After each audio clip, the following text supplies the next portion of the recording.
আসসালামু আলাইকুম। আপনারা কেউ কি কোনোদিন দেখছেন পানির মধ্যে শামুক কীভাবে হাঁটে? আমি আপনাদেরকে আজকে এই ভিডিওর মধ্যে দেখাবো শামুক কীভাবে পানির নিচে হাঁটে। দেখুন,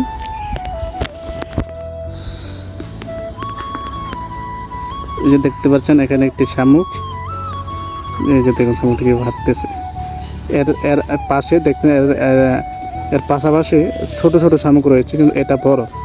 বড় শামুকটা কীভাবে হাঁটে একটু আপনাদেরকে দেখাবো।